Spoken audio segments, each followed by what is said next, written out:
Farid Kat es un profesor de la Universidad Católica de Perú, que suele ser presentado en televisión como analista internacional para tratar diversos temas de actualidad. De origen palestino, cuando se trata de analizar el Medio Oriente, se transforma no solamente en un charlatán, sino en un evidente defensor del grupo terrorista Hamás. Perú, sin duda, se merece un analista de mayor talla intelectual. Bueno, entrando al tema, yo diría que los palestinos y los israelíes no se ponen de acuerdo en la historia que los enfrenta.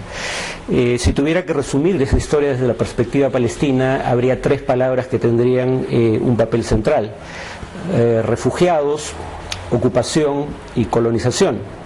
Si ustedes tuvieran que oír la historia desde una perspectiva israelí, por lo menos desde la perspectiva oficial israelí, porque hay historiadores revisionistas que critican la perspectiva oficial de su país, como Avish Laim e Ilan Papé, pero si tuvieran que oír la versión oficial israelí, estas tres palabras virtualmente no aparecerían, ¿no? Refugiados, ocupación, colonización. Los palestinos dirían que esos son los temas fundamentales y que la violencia es el síntoma y no la causa del problema, precisamente porque hay ocupación y colonización y porque hubo despojo, hay violencia. Y si bien ha habido violencia contra civiles por ambas partes, que puede calificar como crímenes de guerra o de lesa humanidad según el caso, los palestinos recordarían que la abrumadora mayoría de la violencia fue ejercida contra civiles palestinos, no contra civiles israelíes. Ha habido violencia injustificable, legal y moralmente contra civiles por ambas partes, pero la gran mayoría de esa violencia fue contra civiles palestinos. Si hay una diferencia tan grande sobre el fondo de la cuestión, ¿cómo dirimir esa diferencia?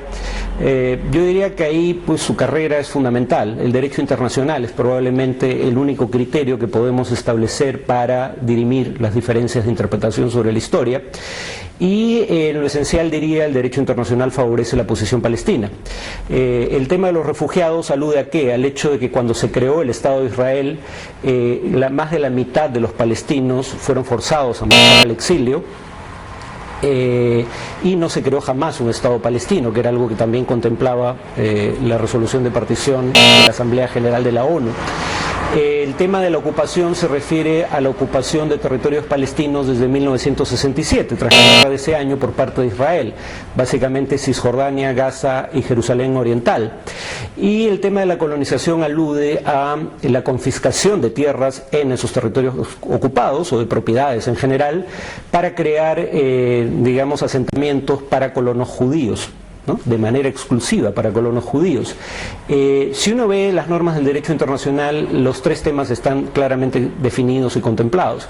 Una resolución del 1948, la 181, si mal no recuerdo, la Asamblea General establece que los refugiados palestinos tienen derecho a regresar a sus lugares de origen, y si no pudieran o no desearan hacerlo, tienen derecho a ser compensados por las pérdidas ocasionadas por la confiscación de sus propiedades, y se les define como refugiados, ¿no?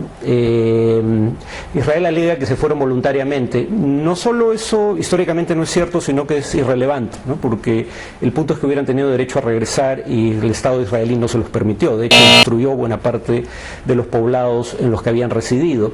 Sobre el tema de la ocupación, Israel niega cosas como que los asentamientos sean ilegales, que el territorio sea territorio ocupado bajo el derecho internacional, lo llama territorio en disputa, y niega que el muro que está construyendo en territorios ocupados viola el derecho internacional y alega que es un muro creado por razones de seguridad. Si uno se atiene a las normas de derecho internacional en la materia, verá que todo esto es falso. La resolución 446 del Consejo de Seguridad de la ONU, si no me equivoco, emitida el año 79, establece que los territorios en cuestión son territorios ocupados. Israel es llamada la potencia ocupante, y además establece que la construcción de asentamientos en esos territorios, primero, es legalmente nula, y segundo, es un obstáculo para cualquier solución negociada al conflicto. Cuando uno ve la resolución, perdón, la opinión consultiva de la Corte Internacional de Justicia sobre el tema del muro construido por Israel, la Corte también llama a los territorios en cuestión territorios ocupados, denomina a Israel potencia ocupante y dice que el muro es ilegal y su construcción debe detenerse. ¿Por qué? Porque si el muro tuviera solo fines de seguridad, debió haber sido construido en la frontera internacionalmente reconocida, la llamada Línea Verde, o frontera que existía entre Israel y los actuales territorios ocupados en 1967, antes de su captura por Israel en la guerra de ese año. Pero el muro está íntegramente construido en territorio palestino, lo cual mostraría, según la propia Corte, que su propósito fundamental es de confiscación de territorios adicionales, no de seguridad. Y bueno, en cuanto a el tema de la violencia, hay indicios como el reporte Goldberg, ¿no? Creo que es el nombre, digamos, la comisión tiene el nombre de un jurista judío sudafricano. Precisamente se nombró a alguien de religión judía porque Israel siempre alega que en las Naciones Unidas hay una mayoría automática en su contra. En este caso se nombró a alguien que fuera más bien cercano, que decía amar a Israel.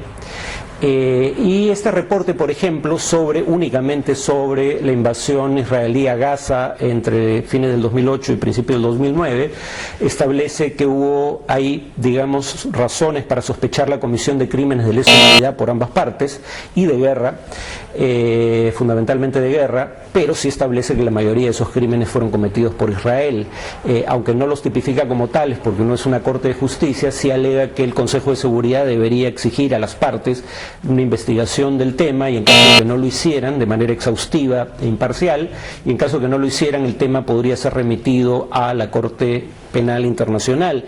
Digamos, para poner un ejemplo de cómo habiendo, digamos, violaciones al derecho internacional humanitario por ambas partes no son equivalentes, el informe en cuestión establece que hubo 7 ataques contra instalaciones de Naciones Unidas, de los cuales 5 fueron cometidos por tropas israelíes, solo uno por Hamas, uno de los grupos armados palestinos, y en un único caso no se pudo establecer responsabilidades, ¿no?